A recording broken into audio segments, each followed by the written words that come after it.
Yeah. Here you are.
email came out.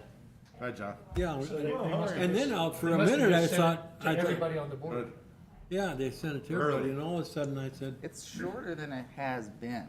I look back in the 2020 photos.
I call to order the regular meeting of the Village of Westmont Planning and Zoning Commission for Wednesday, February 9th, 2022.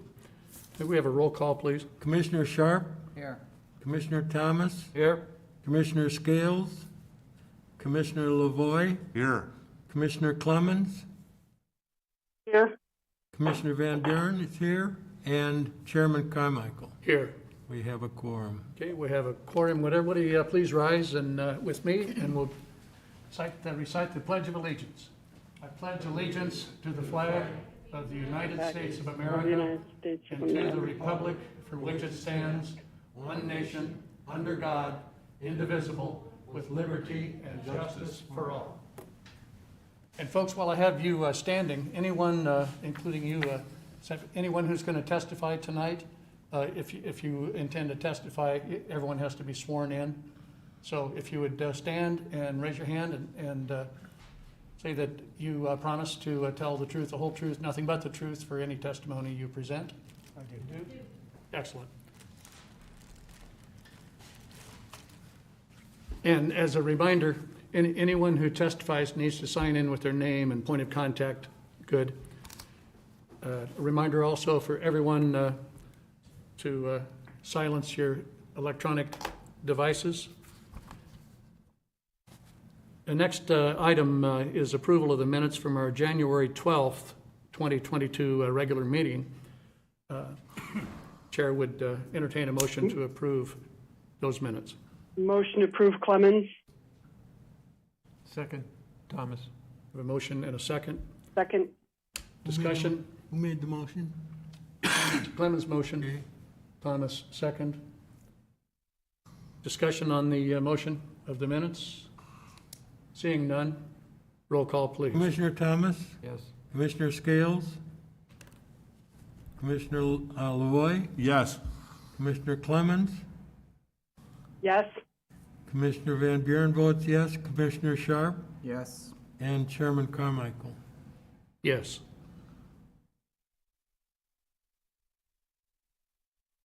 Next item is open forum.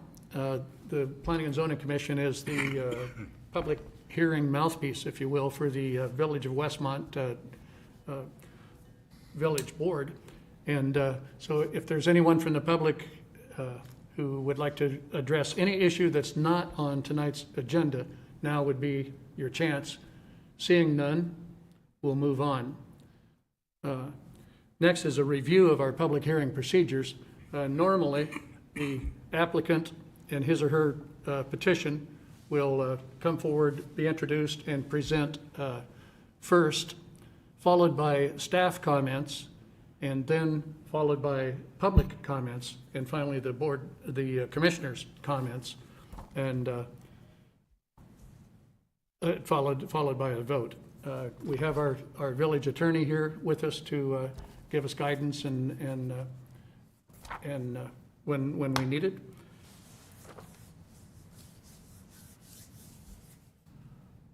And a reminder to everyone on the commission and to the public is that every vote that the commission makes as a recommendation to the village board includes the findings of fact, if there are any.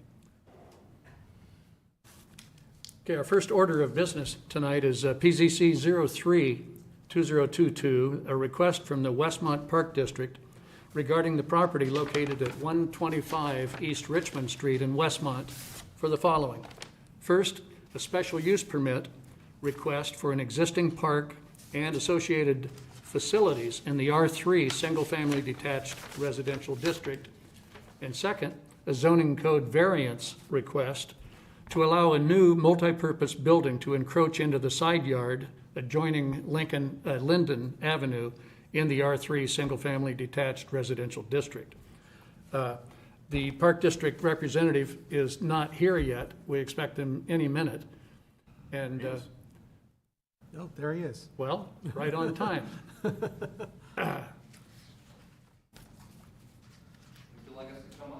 So we've made our introduction, and you're on if you're ready, gentlemen. Mr. Chair, I believe you need to have them sign in and then swear them in as well.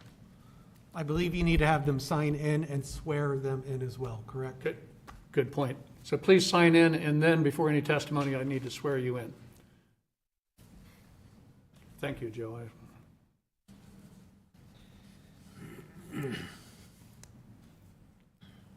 Forgive the silence while we sign in here.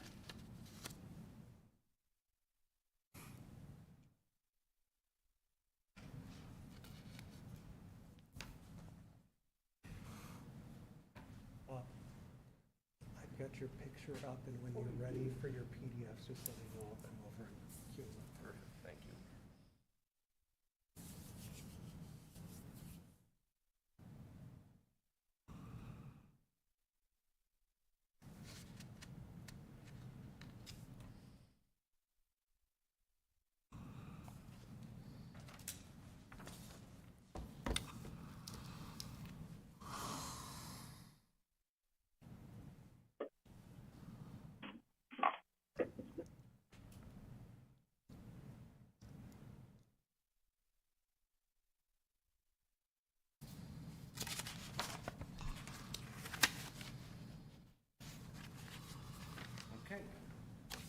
Ready? Okay, gentlemen, I'd like to swear you in. If you'll raise your right hand and swear that any and all testimony you give tonight will be the whole truth, so help you God. Good? Help us God. Okay, Mr. Fleck, we have introduced the two items, the special use permit and the zoning code variance. So Excellent. you're on. Thank you, Mr. Chairman. And with me tonight is Joel Hyman, Superintendent of Revenue Facilities, and Dustin Kalifish, Superintendent of Recreation. Brought them along so you can see their faces and get to know them a little bit better as well tonight. We're ready for the picture. Joe? Ryan, can we get the laptop on the screen, please? There we go. All right, we're here to seek your approval and your recommendation to the village board to replace this, the oldest building in the Westmont Park District. This is the original garage at Veterans Memorial Park on Linden Street near Dallas Street. It serves as outdoor restrooms during the warmer months, and then this garage that you see here is kind of home base for our day camp program. This existing building is in poor condition. It lacks usability. We probably only use about 40% of this building. The rest of it is just wasted space. Again, this is the original garage. Half of it is actually a separate building, and it just is spanned by a continuous roof. You would think it's all one building. It is built on the lot line, as you may have seen in your packet, and we'll show that here in a minute too on the site plan. So the two corners, the corner that's to the left and then the one near the dumpster, those are on the lot line. This was built back in the 50s. We have an opportunity now to finally get something to replace it that's better going to serve not only our programs, but the residents of Westmont. The existing conditions around it, as you can see from this picture, it's adjacent to our picnic grove at Veterans Memorial Park, extremely popular, used by day camp all summer long, and then heavily used as a picnic rental facility throughout the season, spring, well into the fall. And then, of course, it sits adjacent to Lou Samara Field. Most people know this as the Babe Ruth Field. I'm going to make a habit of referring to it as it was dedicated, Lou Samara. And there's a long history about Lou and his involvement in creating baseball here many, many decades ago, but I won't go into that. But we plan to highlight that a little more with the new building. So again, special use permit for all of Veterans Memorial Park. There will be no changes to the existing activities and programs that take place in the park. And rather than a 0-foot setback, we are looking at a 5-foot setback. Could you go to the next slide, please? You have to advance it.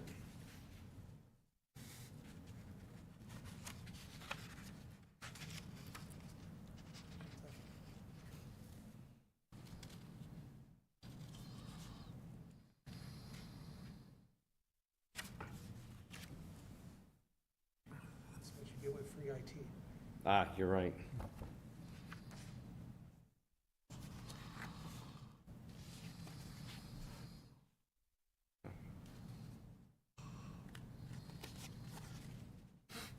You can just arrow. Okay. You guys are smarter than me on computers. You can do the next. Here's the proposed site plan.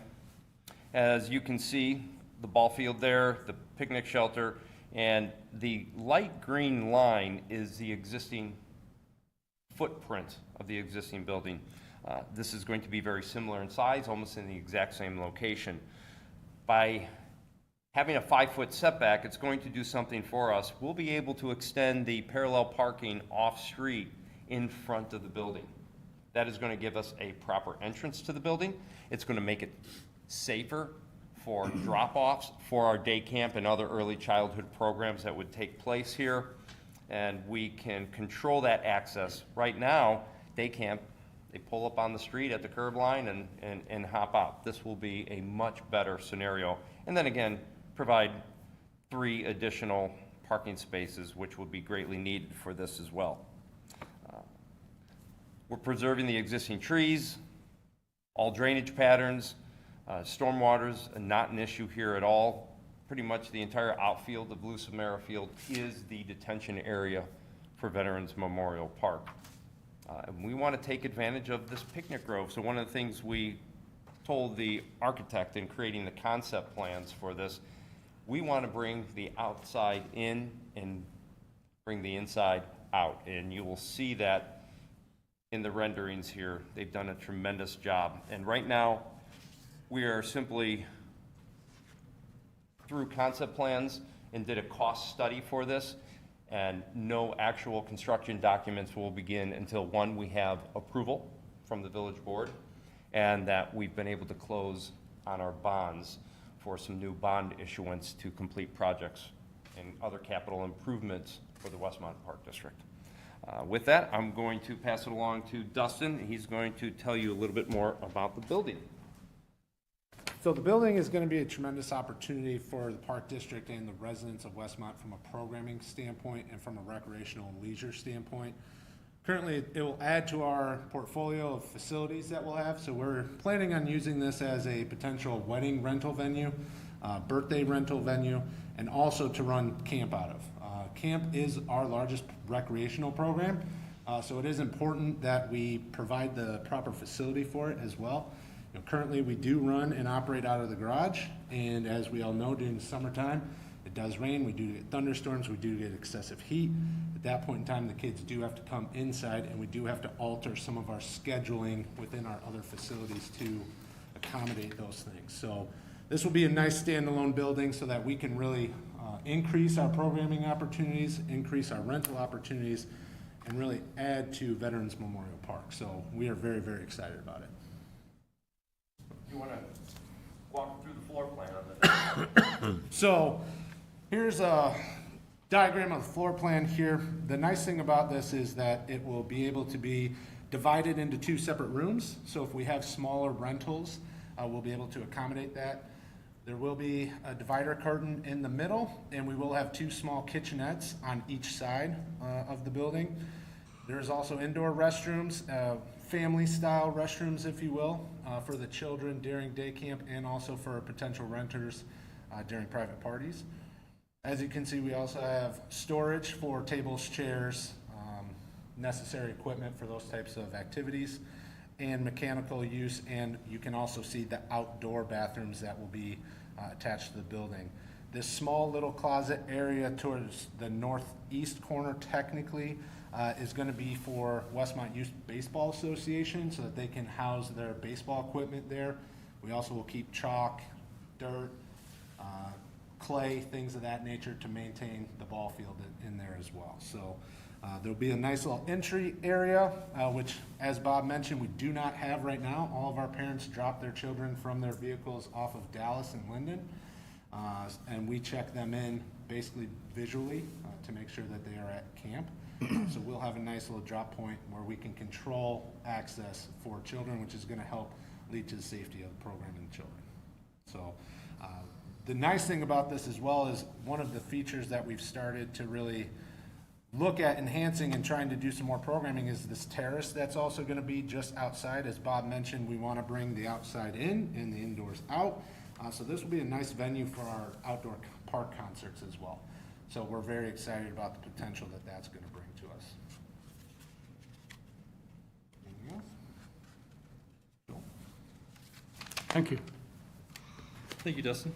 Just going to briefly walk you through the timeline that we're proposing currently.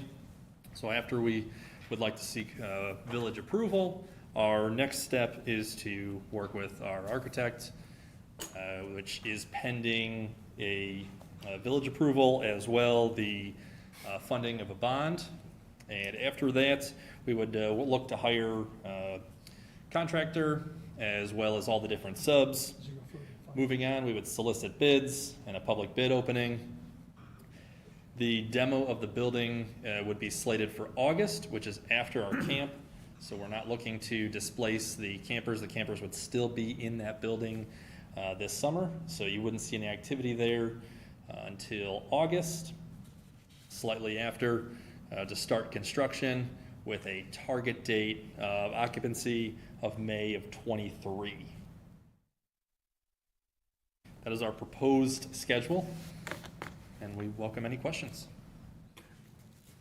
Mr. Fleck, could you, I know it's in the packet, we've read it, but for the public, can you discuss the justification for this setback, why you can't go further back? Yeah, absolutely. It would have a significant negative impact on the park, the amenities and the facilities, the existing trees in the picnic grove. If we were to set it back to the 35-foot setback, it basically would be in almost in the batting cages for the ball field, and it would definitely be in the picnic grove, which, you know, is one of the most appealing features of the park. And we're in the business of parks and recreation and open space that would significantly impact the overall character of Veterans Memorial Park and the use that's enjoyed by our public. Okay. Please, now, yeah, come to the podium, please, because you need the microphone. Veterans Memorial Park is our second most rented facility, so it is something that many residents and non-residents do enjoy throughout the year. So as Bob mentioned, moving the building back would create a significant impact on that potential opportunity for us.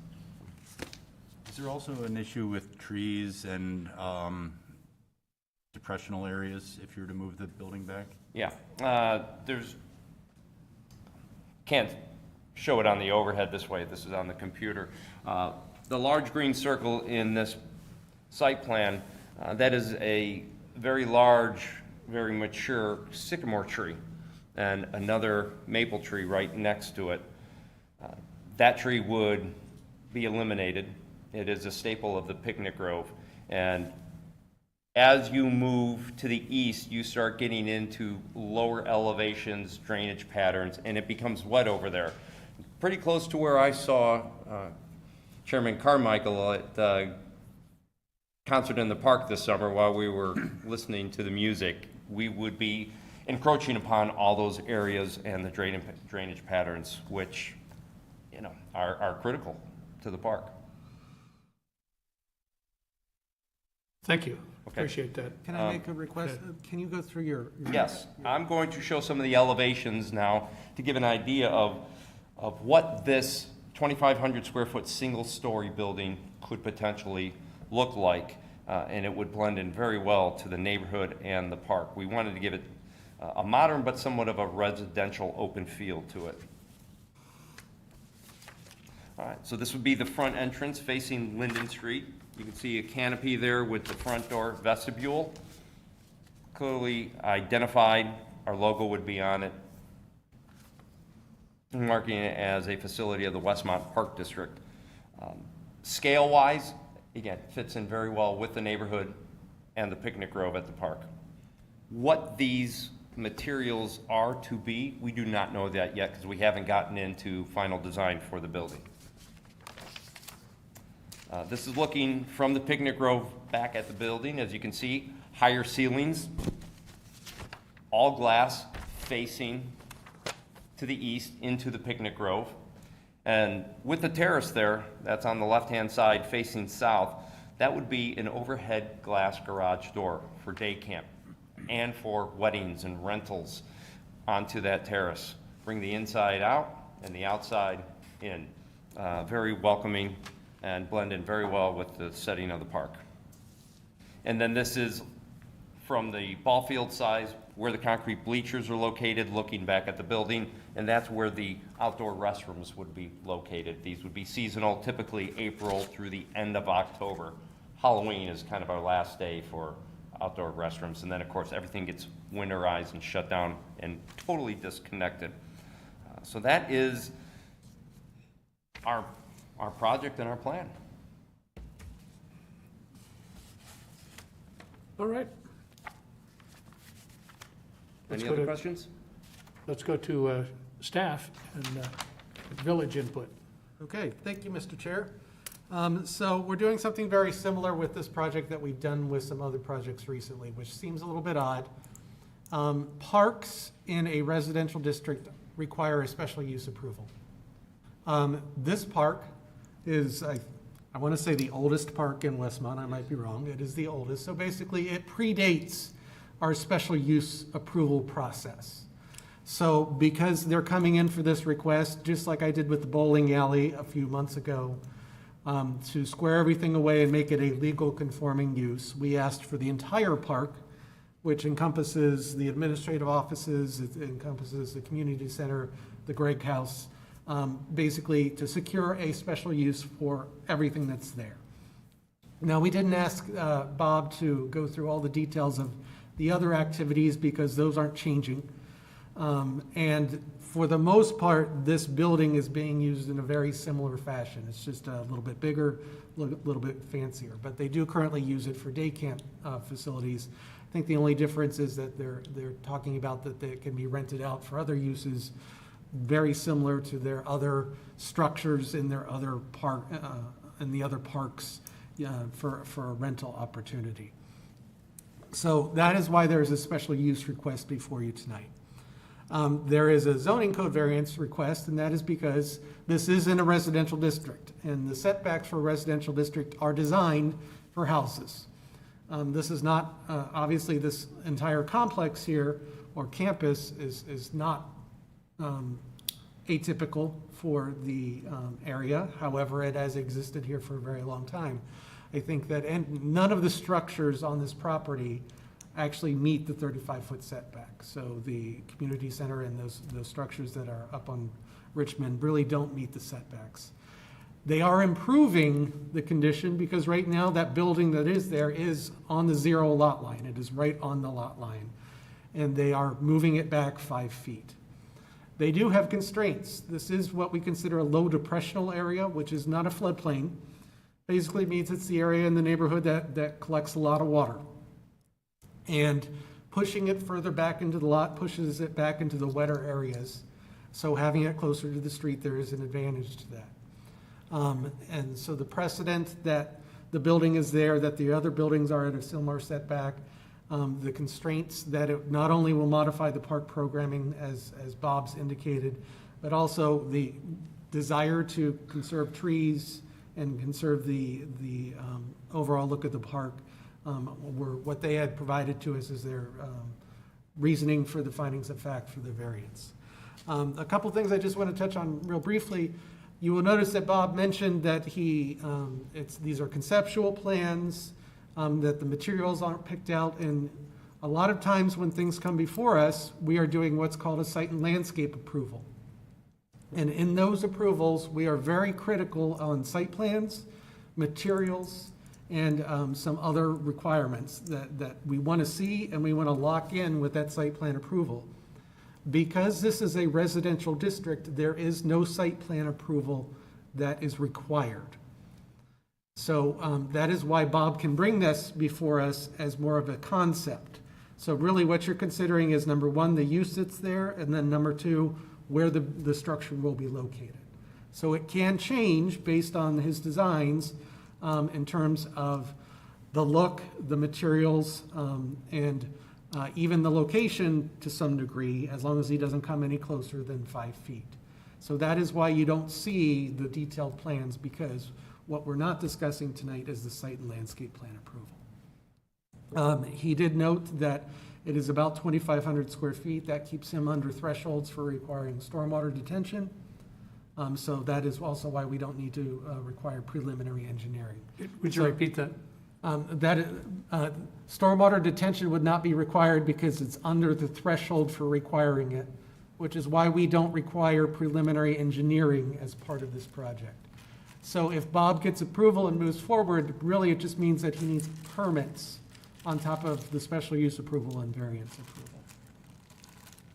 And as always, staff is available for any questions if you have them. All right, thank you. That was helpful. Now, folks, from the public, would you like to address the Park District folks in the village here? And we'd love to hear what you have to say. I'm Teresa Steger. I live across the other side of the park.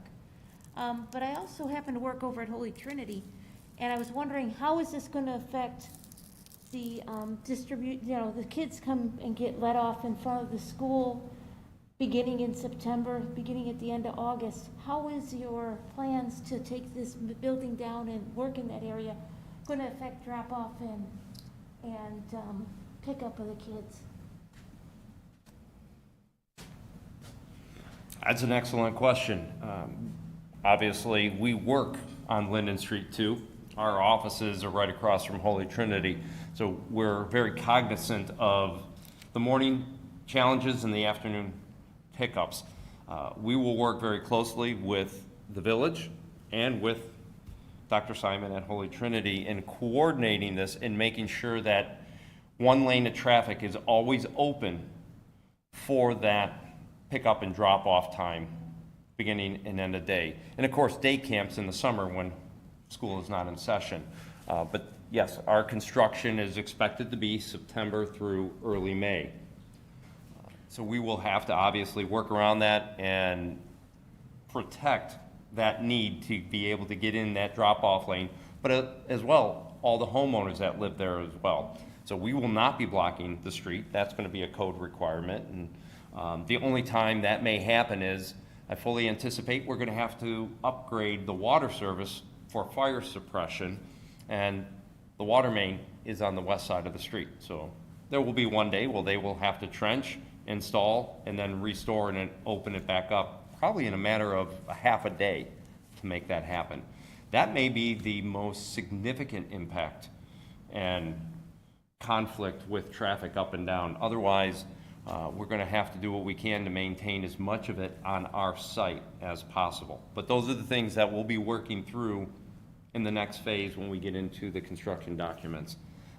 And we're going to have, just so you're aware, a construction manager as our representative on this, who will be working with the architect from day one when full design starts. The construction manager won't be brought in afterwards.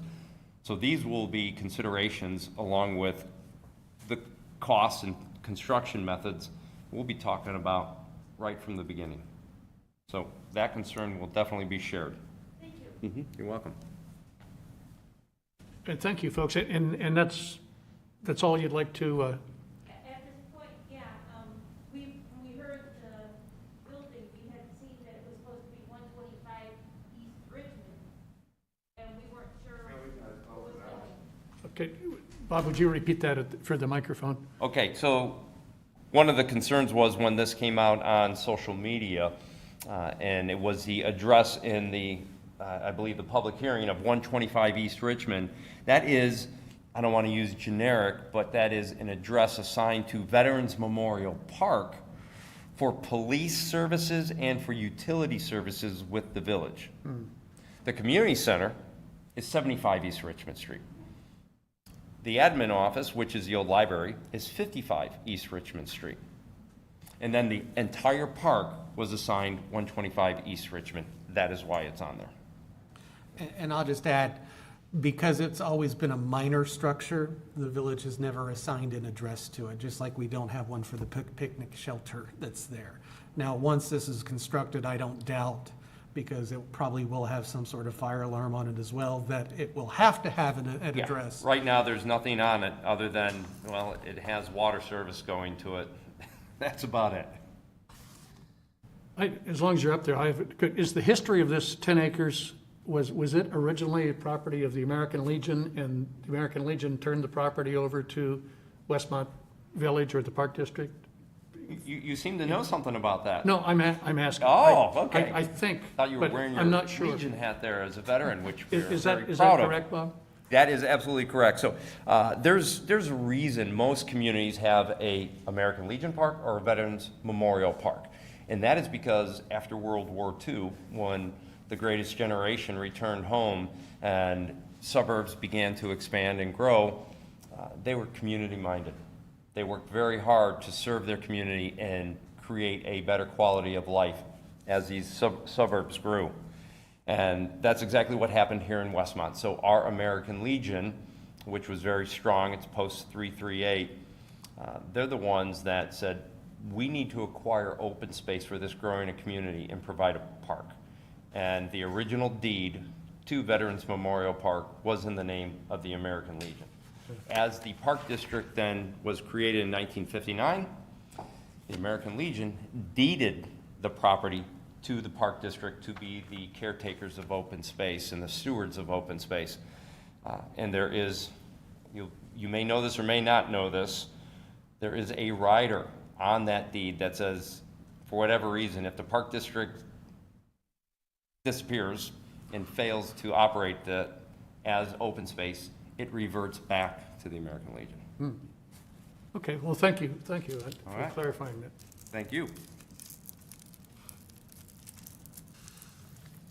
So if there's anyone else from the public, I see none. We'll close that and go to the commissioners. And we have one commissioner on Zoom, Commissioner Clemens. Allison, you out there? Can we start with you? Sure. Thank you. Thank you for the presentation. That was very thorough. With that, I think it does make sense. It's only with the 5 feet. And so when I take a look at it, I think that's still an asset, and I don't think that it's would cause undue hardship for the property. Thank you. Anything else? No, thank you. Okay. Let's move on. Commissioner Lavoy, would you? Well, I think, the concept is wonderful. It's going to be a great add to our park system. Spent a lot of time there, and it just architecturally, the building is very attractive to me. It looks very nice. The glass is very nice. I do have a couple of questions, though. One thing is that, when I look at the existing building and I look at the proposed building, there's a couple things that aren't there. One is the dumpster. So there's a dumpster on the old building that's pretty much right out in the wide open. And then on the new building, we're gonna have concessions there, we're gonna have other things there that kind of are gonna require some sort of refuse location. So my question would be, where would that go? That's my first question. Okay, dumpster. The dumpster that's there, one, it's unsightly. Two, it's overkill. We don't need something that big. industrial for there. We fully anticipate that we would get onto a normal waste management pickup routine with the 96-gallon toters and the recycling. Because one thing that happens at all our rental facilities and our parks is that during the warmer months, our maintenance crews go out in our trucks, pick up the garbage, and haul it all the way back to a much larger dumpster at our maintenance facility. So a dumpster that you see there now is not needed. Okay, so like if you have parties there, you have other things going on there, you're gonna be serving food, where would that garbage go? All right, the 96-gallon toters that we would use like we have at our homes, we would implement those, but then we also have the fallback of our maintenance crews, and that during the warmer months, they're on 7 days a week. Got it. Okay, I noticed on, I'm gonna be jumping around here, but the building elevations are very nice. One thing that I didn't see on here too that has come up before, and I know this is concept, but one of the things that, since it's in close proximity to the residential properties, is the site lighting. I know that you're gonna go through that process, but I didn't see any bollards, I didn't see any building lights, I didn't see any of that, but I'm assuming that that's gonna be addressed as you go forward. Absolutely. We will need to provide security lighting, absolutely. We have it on the building now, and it is well lit, but it stays on the property. Okay, So we will make sure that, we also have pathway lights in the parks that are very near to this too. Yeah. So those will not be changed, they will remain in existence, and we need security lighting around this. I totally get it, I just didn't see it on the building, didn't see it on the site, Yeah. so I thought I'd ask the question. Yeah, The other thing is that I noticed on one of the pages for the elevation, there's a sign that's Veterans Memorial Park. Is that gonna require them to come back, or can we just do that at the same time? We didn't do an analysis of the signage because it's so conceptual. Now, non-residential buildings in a residential district are allowed a certain amount of signage. So if and when Bob proposes it, he will have to get a permit, just like he has to get for his building. And if just like with everyone, we first try to make sure everyone is compliant with the code. If it is not compliant with the code, he may have to reapproach, and that's after he hems and haws and says, do I really want to approach a variance for it? But at this stage, we did not, because you don't have any sizes on it and the building may change, we didn't go that far yet. Okay, I just don't want to have him come all the way back to the process to do that. I'm just trying to, you Yeah, know. and that's a good point. We haven't thought about that yet, because this is conceptual, and what you see in this image right here, that is a young architect's artistic license. So will it need something? We don't even know that yet. Yeah, I get it. Okay. Any need for bus parking at all or not? I know that we have on Dallas, it doesn't show on your site plan, but there's actually a row of parking. Correct. It's on the park side. Yeah, we keep our two 15-passenger minibuses parked over there in the off-street parking. Right. We expect we will continue to do that. And Dustin, you could probably touch on this. I believe we've gotten rid of using large buses, correct? Except for a special trip? So for our summer camp program, there's technically two programs that run within summer camp. Our camp operation fund is for our 10 to 13-year-olds. They go on 2 trips a week. Our younger kids, which is our 6 to 9-year-old age group, goes on 1 field trip. We take both groups 1 day a week to a larger special event field trip. That's usually when we'll have the bus. Generally, we will pick up in front of the community center at that point. So there's not a true need for the bus parking down there. The bus parking is mainly for our personal vehicles for the after-school program that we operate. Got it. Well, I like the project, very supportive. The building looks great. It's going to be a great ad.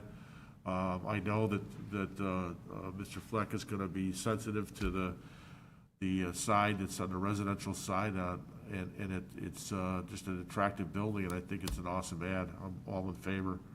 And I know it's concept, so some of my comments, I'm more detail oriented, so I just want to make sure I don't see that on there. I just bring it up in testimony, but I'm very supportive of the project. And one last question before I send it back here is the hours of operation. That's not going to change for this building versus the rest of the facility, right? This is not going to be a standalone that has different criteria. No. The rules for our park are our facilities close in our community parks at 10 p.m. unless a park district sponsored activity. Yeah, there are times the community center, the administrative center will go past 10 p.m. But with the amount of people we're able to get in there, it's limited. So we would work around that as well. We do not intend, because of staffing needs as well, to have this become a rental hall that is pumping out music at 11 o'clock at night. That is not who we are. Those are not the neighbors we want to be to the area. I actually think it would be good, to have a smaller venue, not a Ravinia, but a smaller type thing. This opens up so many opportunities. It does. And we can't predict future programming. Things have changed. Things have changed in our world in the last 2 years like everyone else's. But our concerts in the park that we have, typically by 9:30, those are done. Yeah. And people are clearing out. Well, good job on the project. I'm looking forward to it. Thank you. That's all I have. Thank you. Commissioner Sharp. Commissioner Lavoie stole my one question about trash. Okay. Just because of how unsightly that dumpster is. Yeah. So I was really excited when I opened up the packet this month and saw this on the agenda. It's such an improvement on that corner. I used to live right immediately adjacent to it, and so I've stared at that green building quite a bit. So this is going to be dramatically improved. So I'm really excited for you guys to start and fully supportive. I do have a question for staff on the special use permits versus site and landscape approval. So what I heard was because it's in a residential district, even though there is a special use, site and landscape approval does not apply. So there are other special uses that go in residential districts often, like schools, religious facilities. Is it true that those types of uses would also not require site and landscape approval?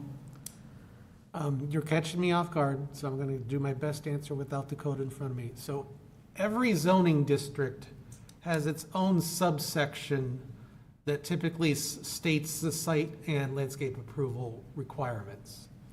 The residential district has nothing. So that is why it is not applicable to a site and landscape approval. So I think that my correct answer is that a church or a school would not require site and landscape approval. However, those, I would say the programming on those are pretty essential to understand how they operate. So I think on something like that, we would have a higher requirement for the submittal to us so that you could make a decision for the special use. Okay.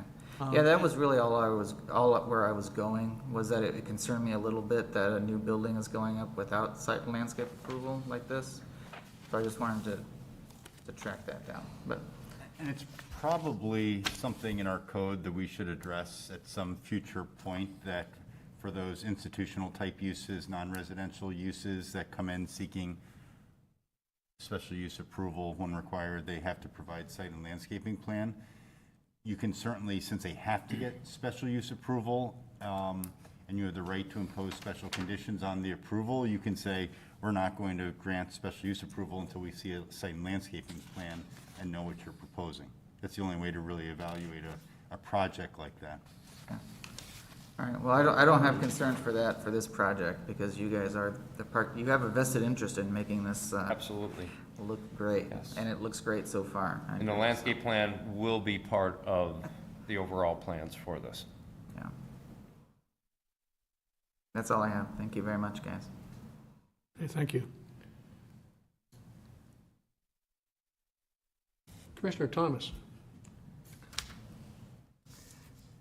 I appreciate the fact that you have this plan, but you take the appropriate baby steps first. You don't want, I appreciate that you don't come in, this is what it is, and this is what, step by step, and do it the right way. It's not your first ball game. And the Park District has done things in the past, they've learned, and this is, in my opinion, the perfect way to do it. Step by step. If the commission has a problem or the village has a problem, let us know before any mistakes are made that are going to be cost the Park District. We don't want to waste taxpayer dollars. No. And I appreciate that the extra steps that are being taken here. The project as it appears before us is gorgeous as far as I'm concerned. And staff will not allow you to do anything wrong, and they will guide you, and that's what they're for too. So I appreciate it, and I support it as it's been presented tonight. Well, on that note, you should be aware that there were numerous conversations between myself and staff, and that includes Joe, Jason, and Bruce. Extremely collaborative effort, incredibly helpful, and helping us prepare and navigate for this. As I said, we started off with just a conceptual plan here and a study plan. Is this obtainable? Can we afford this? How's it going to benefit our community? And then sharing that information with village staff. Okay, where do we need to go from here? What are the drawbacks to that? Right, and Joe mapped this out for us perfectly, and that's where we are today. So I credit to staff and their communication and cooperation as well. And we have not heard that, we have heard that compliments to the staff in the past too, and it just continues on, and Yes, we really appreciate that. Yeah, it's been seamless. Joe's getting a big head over there, you see how It's growing by the minute. okay, thank you, Craig. Commissioner Van Buren? I noted in our packet that it said the 10 acres is composed of several multiple underlying lots. Why wouldn't they be consolidated, or have they been? That's a long conversation. Because this would be the time to do it.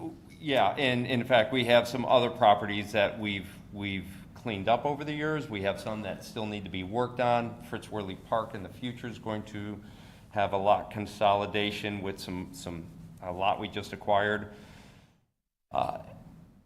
Yeah, we can do that, and going to be hiring a surveyor for a couple other things, so maybe that's the time to get all this done. And as far as your proposal, I think it's a very good one, very well presented, and I'm fully for it. Wonderful. And back to me, yeah, all my questions have been answered, and I think the public's as well. I guess I'm a little curious about, does a structure like this doesn't have HVAC? I mean, there's not heating, air conditioning. Would there be ceiling fans, or what does a structure like this need? In the new one? No, in the new one, yes, of course. Yeah, it'll be fully HVAC. Oh, really? Okay. Absolutely, yeah. If somebody's gonna wanna rent this for Well, a that's baby what shower I'm or a wondering. small wedding party, they're gonna want those amenities. And we're gonna also then need it for the safety of our kids and our programs as well, as a relief center, a shelter, whether it's a 100-degree day or a storm. All right, thank you. Commissioners, I think if there's no more questions or discussions, Commissioner Clemens, would you be prepared to vote on this?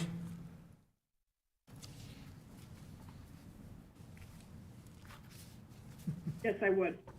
Okay. Then, under PZC 003-2022, Chair would entertain a motion to recommend to the Village Board of Trustees, A, special use permit request for an existing park and associated facilities in the R3 Single Family Detached Residential District. So moved, Thomas. Second, Sharp. Motion Thomas, second Sharp. Discussion on the motion? Seeing none, roll call, please. Commissioner Lavoy, Yes. Commissioner Clemens, Yes. Commissioner Van Buren votes yes, Commissioner Sharp, Yes. Commissioner Thomas, Yes. and Chairman Carmichael. Yes. And B, a zoning code variance request to allow a new multi-purpose building to encroach into the side yard adjoining Linden Avenue in the R3 Single Family Detached Residential District. So moved, Van Buren. I'll second Lavoy. A motion and a second. Discussion on the motion? Seeing none, roll call, please. Commissioner Clemens, Yes. Commissioner Van Buren votes yes, Commissioner Sharp, Yes. Commissioner Thomas, Yes. Commissioner Lavoy, Yes. and Chairman Carmichael. Yes. Well, there you have it, Mr. Fleck. Excellent. You have our recommendation, and good luck with this. Stay in touch with staff, and they'll tell you when you're scheduled to Certainly will. address Thank you the for your village board. time and your consideration. Certainly. Good night. Good night.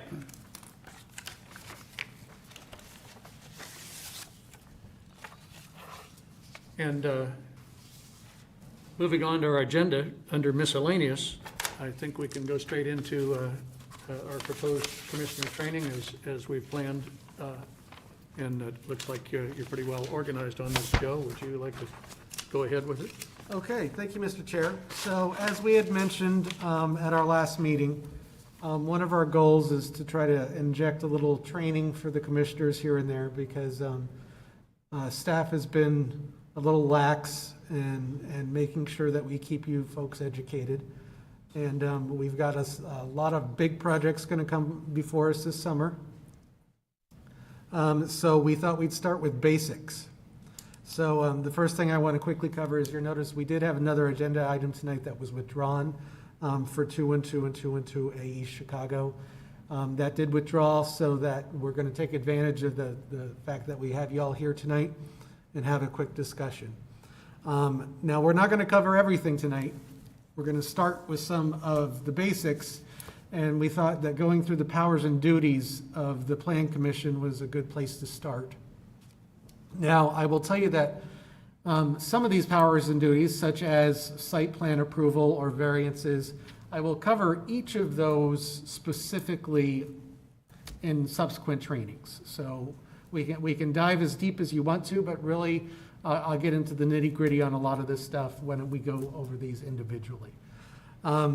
So I actually cut and pasted right from code. So this colorful little page that I put together, I thought color coding it was good because you'll notice that items 1 through 4 at section 2-4450 that lists powers and duties for the Plan Commission. I'm not going to read all of them, but basically 1 through 4 all reference the comprehensive plan. Basically, your authority to adopt it, to amend it, and I thought what I wanted to point out in this was number 4, the very last line in number 4 is to promote the realization of the official comprehensive plan. Joe, can I interrupt? Yes. We need a few more copies of that over here. It's at the, see if it's at the back of your It's meeting on the minutes. last page of the agenda. It was after the minutes. No, I don't think he's got it. I don't have it. Tell you what, I will put it up, I will put mine up under the screen because I Yeah. don't have additional copies. I just don't want to miss anything. Thank you, I don't have it in. It has my notes on it, so you have to bear with my notes. No problem. So if I wrote anything bad about anyone, I apologize now. Make sure. Brian, can we get the overhead on the screen, please? There we go. Now I know it's, wait, I think I can zoom. Wow. Too much. Yeah. Technology's a little fickle. Okay, so items 1 through 4 here at the top. You'll notice that every single one of these talks about the comprehensive plan. And it allows you to establish the comprehensive plan, amend it, direct staff to amend it when you feel it's appropriate.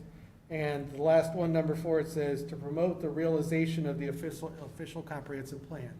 So what you will notice that in our staff reports, we typically always reference something in the comprehensive plan. We love when there's something very specific to what's before you, so that we could reference that the comprehensive plan shows it in a certain designated area, that what the proposal that's before you meets that criteria. And there are occasional cases where it does not meet that criteria. And based on the request, it may actually go to the point that staff recommends that the applicant request a comp plan amendment as part of their project because it is so different than what the comp plan realized for that area. And the thing about a comp plan is it's adopted at a point in time. Ours was adopted in 2013 after a lot of public input. A lot of things have changed since 2013. The Amazon era where retail kind of dried up somewhat, and especially the small retailers in our downtown. And now we're kind of in this COVID and post-COVID era where everyone has shifted their business models, either working from home or they don't need staff on site. Restaurants have had to accommodate with a lot of outdoor seating. So our comprehensive plan, like everyone's comprehensive plan, probably is not quite as current as we'd like it to be, but it is an elaborate process in order to get it amended. Yeah, Tonight? I know, Can you hear me? yes, one of the things that has really changed is we have approved 2 huge rental, and we will be pressured by the applicants in the future to take a lot of the land that's been used as commercial, retail, will probably be pressing to put that into residential, and not only residential, not necessarily individual homes. While that may be the sign of our particular times, but it's something we should anticipate. And that's, I think, our comprehensive plan should should really anticipate that because this is what we're gonna be seeing for some time to come. Yes, and I don't disagree with any of that. And when you do go and look at our 2013 plan, so I'm going to back up a little bit for anyone that's watching. So most of us know that I think 51% of the makeup of Westmont is rentals. So our comprehensive plan was written in 2013, basically emphasizing that we'd like to see more single-family, more multifamily that was not rental-based. Although it does have a couple caveats in it that basically said we also need to bring density up in our downtown. And so those recent projects that got approved in the downtown did have something we could point to in the comprehensive plan. It doesn't mean that rental is strong right now, and we will get those requests. And until staff has the time and ability to tackle a comprehensive plan amendment, it always means that we should be critical of the fact that we have a comprehensive plan that says one thing, a market economy that's demanding another, and the request that's before us. And until we can sit down and truly amend our comprehensive plan, it's always going to be a bit hard to navigate, is the best answer I can give to that. And staff is very aware. And like I said, this hasn't just hit Westmont. There's a lot of communities out there that have very similar comprehensive plans that are not they're not reacting very well to the current market with where everything's landing. And comprehensive plans, one, are just a guide, they're not binding, and two, they're almost out of date shortly after they get adopted. And that's true not just in Westmont, but in every community, kind of as Joe alluded to. So I would not get too hung up that we might have a conflict in some cases, or that we don't have strong support from a comprehensive plan for a proposed project. If we regularly update our comprehensive plan every 10 years, that would be fantastic. Okay. The other things that are within your jurisdiction are subdivision plats. So that is why you will always see a preliminary plat of subdivision that comes before you. Oddly, you don't review final plats. Basically, that allows staff and the applicant and the permit process to make adjustments as necessary, because it never fails that you need an easement somewhere you didn't anticipate it, or there needs to be some minor change. And so the final plat actually goes directly to the board. On really simple projects, we do them both at once. On more complex projects, we always separate out that final plat. In red, we've got site plans. So that's your site plan approval. Yes. I have a Commissioner question. Boyd. More so for John. Projects that are on our village limits, when they require a subdivision plat, I'm trying to think of one. The apartment wrap that was up on Cass Avenue that we saw over a year ago. That's something that bordered a neighboring village. What I have seen in the past is that when you are within the neighboring village and you border a neighboring village, that village has to be a signator on that plat. That only applies in certain circumstances to unincorporated property within our planning jurisdiction, which is 1.5 miles beyond our borders. So if in Liberty Park, someone came in for a project, Yeah. I think it would have to be a PUD, then the PUD plat would have to be basically approved and signed off on by the village. But I know I've processed projects in the county, and by not doing them as a PUD and just getting site plan approval, maybe a variance or two, I was able to remove the requirement of any surrounding village from having to sign off on it. I was just thinking about our, if that's something that we can work through with the village, with our requirements to make sure that we don't get caught, our commission doesn't get caught by just doing the sub-plat and going through this whole exercise and then the project getting bogged down because it needs the signature. Nope. Okay. And I encourage you to save those questions. One night, real similar to this, I will just address plats, preliminary plats and some of the discussion there. So that's when we'll really dive deep into that. Okay. Or as deep as you folks want to get into it, so. The next was site plans. So our code is a little vague, and so we've kind of interpreted site plans over time. Site plans includes the site plan and the landscape plan. And then, although it's not formally written anywhere, we always include elevations as well, because we feel that the way that the building looks and the materials that are shown to you folks shouldn't be value engineered once it gets to a permitting stage. So for our site plan approvals, those documents are typically the site plan, the landscape plan, and the elevations. My little note to myself here on this is both plats and site plans is where stormwater kind of interjects itself into our process. So planning and zoning technically isn't approving any stormwater.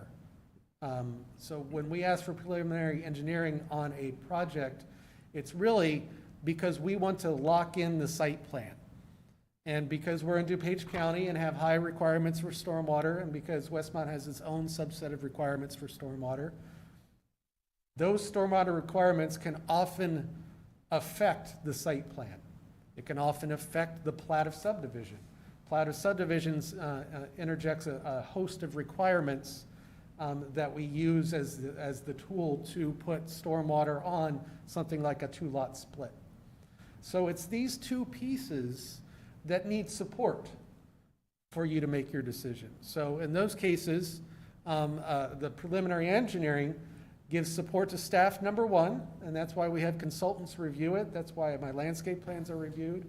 And basically, when staff can say that a project meets the requirements, or at least substantially meets it so that the site plan can be locked in, that is why those documents are provided as part of the application process to us, so that we can review them and say, this looks realistic. Because if it's not realistic, it means that we're all spinning our wheels and they're coming before us with a plan that's really can't be built because they didn't perform the necessary pre-planning to know that the building and the parking lot can be situated where it needs to be situated, or they didn't consider that the underground storage was going to be too costly and they need to switch gears and do a different type of storage. So it gives us both the ability to kind of have a project that is preliminarily engineered for us, but then also gives us the ability, once it gets into permitting, to make certain changes to those plans as long as they don't affect the site plan. So that's where these two, the site plans and the plats of subdivision. And DuPage County is a fairly unique entity because it injects stormwater requirements at a much higher level than some of the other counties, and what the triggers are. So we just make sure that we're watching our triggers and we're making sure that we're requiring those when appropriate. Some of the other things I'm going to breeze through a little bit quicker. This commission hears appeals. At one point, I will ask Mr. Zemanek to go through some of the technical legal aspects of this, and I think probably at that point, we can cover appeals there because, correct me if I'm wrong, John, technically if someone wants to appeal a building permit decision, it comes through here as well. So there's a lot of things that could come to us that typically don't, and someday when you least expect it is when something comes before us. Special uses and variations, those are kind of grouped together. Those have a subset of rules that have to be followed. So it's decision methods, it's hardship tests. They're the things that you're supposed to be able to go through and say, well, no, it meets all of these conditions, which I'll water it down. Those conditions usually are saying my lot is unique. My request is unique because my lot has certain constraints on it. And I'm asking for relief from the zoning code because I'm unique. And that's one of the reasons why you see a variance is because the Park District was a good example tonight. They were unique because they have park facilities in a residential district. They've been there for a while. They have a different service. And quite honestly, they predate a lot of our rules. You also have the authority for amendments to the zoning ordinance. So although I don't think we've ever, at least not in recent time, struck out an entire zoning ordinance and adopted a new one, we've typically just amended our zoning ordinance. So for those folks that had to sit through my signed text amendments years ago, that was essentially what staff was doing, was bringing forward a text amendment. We prefer them to be more comprehensive, like the sign code amendments. It's not our preference when we bring small text amendments before you, but our code it's been neglected for a long time, and sometimes you just have to fix something quickly and easily, especially when there's a project that is trying to move forward, and we recognize that our code is deficient. You also look at plan developments. So plan developments are kind of its own little animal. That's where someone basically says, I have a project and I want to creatively design it, and it really isn't going to meet any of your rules. So I'd like to write my own set of rules. And that's what a plan development is. It's basically creative use of a lot. You'll see this in things like cluster housing. So you want to preserve the green open space around something, but you want the houses really close together. That's not going to meet setbacks, or the lots are going to be really small. So they want to write their own code, and that's really what a plan development is. So there are a couple other things on here, but they're kind of vague. That's what I wanted to cover tonight in terms of what your powers and duties are. So those are the things that you see come before you. Now, obviously, you know that some projects are very simple, some projects are very complex. And each one of these things is what gives me a line item for you to vote on when something comes before us. So before I go to what I call the toolbox and the tools that we use, anyone have some questions for me? Okay. So on the back page, here, I need to put it up here. So staff and commissioners, we have a whole subset of materials that aid us in what we do. Staff tries to inject pieces of this in our staff reports. But I encourage everyone that there's a whole mess of code out there and guidelines out there, and these should be tools at your fingertips. And if anyone wants to follow up with me, I can give you the links, because most of these documents are linked on our webpage. Sometimes they're hard to find, sometimes they're easy to find. But obviously, our biggest resource is Appendix A in our zoning ordinance. That basically defines the districts, the uses, so both permitted and special uses in those districts, what we call bulk standards, so those are your setbacks, your heights, your FAR, your lot coverage. It defines the requirements for off-street parking, so how many parking spaces does a use need to have? And then it also outlines some of the landscape requirements. Our landscape is kind of split out over several sections of code, but some of them are in the zoning ordinance, some of them are in a separate subsection called landscape and trees. But for the most part, landscape is addressed there. The second set of code is our land development ordinance, or we call it Appendix B. That's the subdivision rules and regulations. So that is how you can divide your property and what the processes are. And in our code, that also outlines, that's where stormwater requirements kind of are enacted. So that's why you will see a much higher stormwater requirement with a subdivision than you would with a non-subdivision, because it's a trigger for us. Obviously, our comprehensive plan, whether it's outdated or whether it's relevant, that is always still a tool. The commercial area design guidelines, for anyone that was here in 2015, when Jill was here, she worked very diligently with a consultant to come up with guidelines for the construction in our commercial areas. And that document kind of said, well, there's a difference between what's up on Ogden Avenue, there's a difference to what's in the downtown, there's a difference to 63rd and Cass. The thing is those are guidelines. So a zoning ordinance, if you want to try to break the rules or bend the rules, that requires a variance.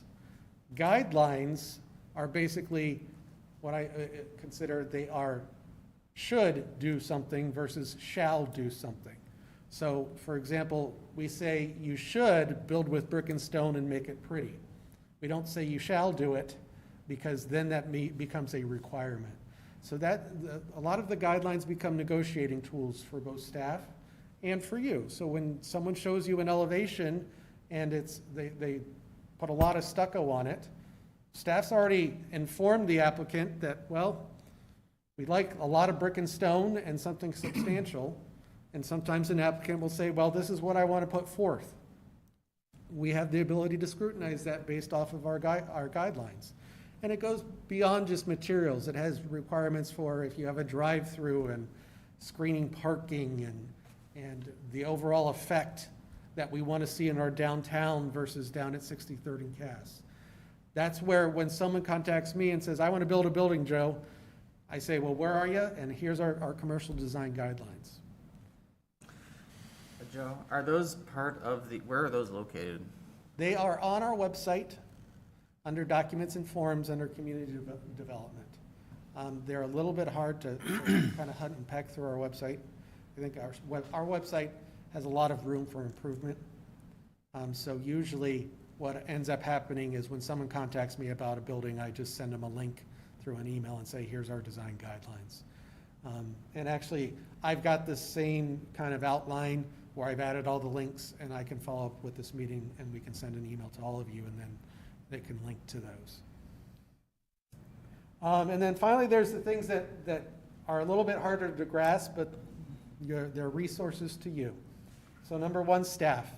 Staff is always available for questions, whether they're questions in the meetings, whether you want to reach out because you have a question about a case that you're not understanding, or even, just questions on general code.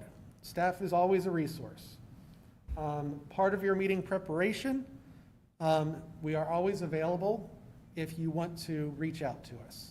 Now, obviously, we have to abide by rules for the Open Meetings Act, but it's not uncommon that I have a commissioner that calls me and says, Joe, I want to talk about a project that's on the agenda. I don't understand.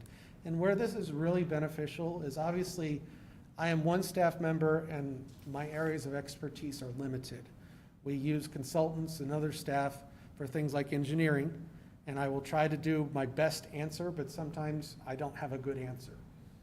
Hopefully I let you know that I know it's not a good answer. But if you have a question and you let me know that ahead of time, I can try to find that answer for you. And on our really elaborate projects, I will grab our engineer and say, you need to be at this meeting tonight because there's going to be a lot of questions about engineering or something similar to that. With the caveat that Joe is a very, very busy man, so if he can't give you the time you need, it's not because he doesn't want to, it's because he's crushed with work.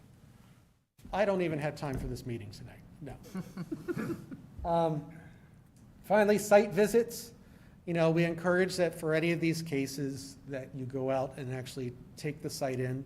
I know with Google, and I'm a victim of this as well, it used to be whenever I had someone bring a project to me, I had to get in the car, go out, walk around, look around, understand how close the neighbors were, understand how noisy it might be in the neighborhood.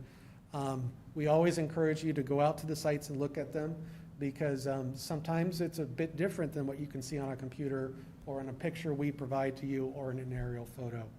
And then I always like to say, follow up. If there was a setback variance that you were on the fence about, after the building's constructed, go look at it. Take it in. Say, you know what, I will never feel comfortable about a variance like this again because we all make mistakes.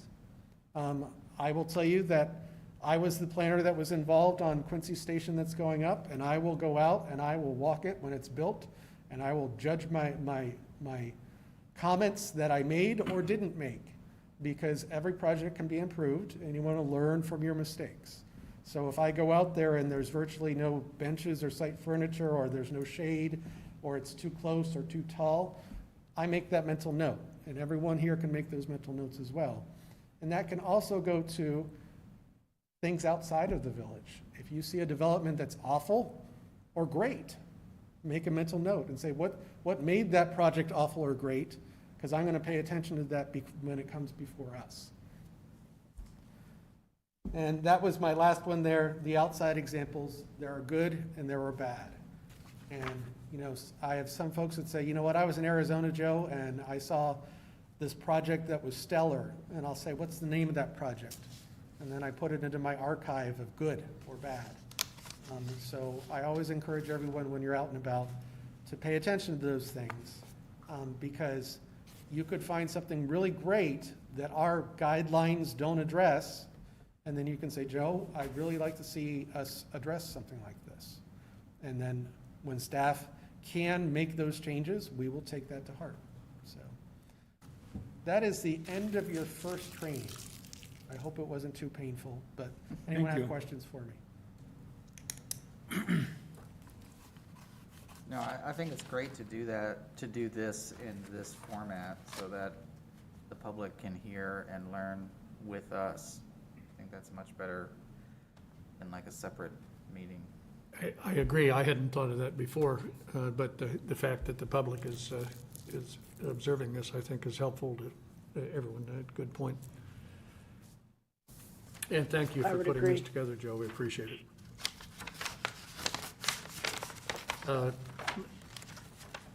Our next meeting will be 4 weeks from tonight, March 9th. Do any commissioners have anything they'd like to add before I request a motion to adjourn? I have a few more staff items, if that's okay. All right. Once please. you get through your commissioners. Allison, did you have anything you'd like to add? Sorry. No, I just agreed that this was good. Okay. Then, Mr. Hennerfine, go ahead. Okay, I just wanted, so we do have the next meeting on March 9th. We do right now have 2 projects that are at least planned. You know, obviously, things solidify and things fall to the wayside. We do anticipate that what we're calling step 1 of the Willowcrest Golf Course redevelopment will be on March's meeting. So I'd ask that if everyone can attend, it will be an active discussion. If you went through a similar iteration of this 4 years ago, it's a bit different, and we are breaking it up a little bit. So what would come before us first is a comprehensive plan amendment, because that property is for the most part, open space designation in the comprehensive plan. And they'd be requesting to convert a portion of that to residential. So first, there's the big question of, are we accepting of the conversion of open space into residential? And then we kind of needed to know the area and the definition of what that area was. So we've asked for a preliminary plat as part of that, and it's really a preliminary plat, because we know that there's going to be changes to it. But we just needed to know the area that you're trying to move. And then the last piece of that is there is a concept plan that's approved for that property, because it's in the B3 district. It's a little bit quirky in terms of the way the code reads. But basically, they would have to amend a concept plan. At this point, we're not anticipating any special venue like the high school. We're going to have both rooms open. We're not quite sure what the COVID protocols will be, but I wanted to inform everyone, if anyone has recommendations or concerns about the amount of folks that might be in here. I think that if that presents it to us, we might have to make a judgment call and elect to continue until we can find a bigger venue. But administration wanted to be sure that I brought that up with you tonight, so you know that that's gonna, it looks like that might be on the agenda. And hopefully it won't be as eventful as it was 4 years ago.